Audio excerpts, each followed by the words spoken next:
15টির মতো নাম উল্লেখ করে আইডি শো আমরা করেছি, কিন্তু ইতিমধ্যে আমরা চিহ্নিত করেছি 50+।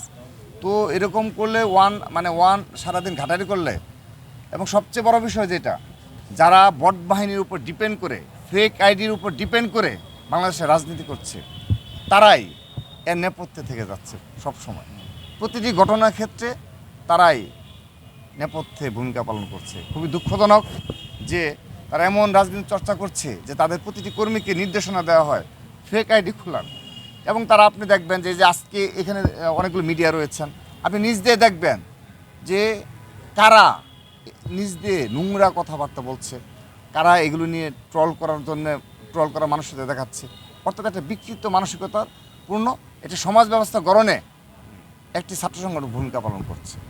তারা হয়তো বা মুখে একটা বলে, কিন্তু নেতাকর্মীদের নির্দেশনাতে আরেকটি।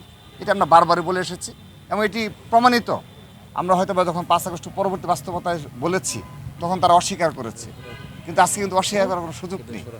এখন তারা অপর ছাত্র সংগঠন যারা রয়েছে, তারা বারবার এই বিষয় সামনে নিয়ে এসেছে যে একটি মাত্র ছাত্র সংগঠন রয়েছে যারা প্রতিনিয়ত এই ধরনের মিথ্যাচার প্রপাগান্ডার সাথে সরাসরি জড়িত রয়েছে, এবং এদের আর্থিক পৃষ্ঠপোষকতার জন্য একটি বৃহৎ ব্যবস্থা গড়ে তোলা হয়েছে।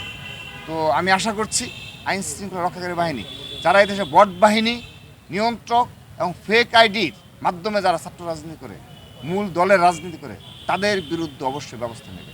কিন্তু তারা যদি ভেবে থাকে আজ নয় কাল এভাবে ব্যাশিং করে একটা কিছু বাংলাদেশে ঘটিয়ে ফেলবে, আমি স্পষ্টভাবে বলতে চাই ইতিহাসের পুনরাবৃত্তি হবেই।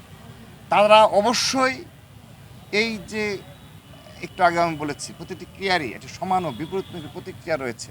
এই প্রতিক্রিয়ার জন্য তারা যেন অপেক্ষা করে, সেই প্রতিক্রিয়াই বাংলাদেশে করবে। সবাইকে ধন্যবাদ।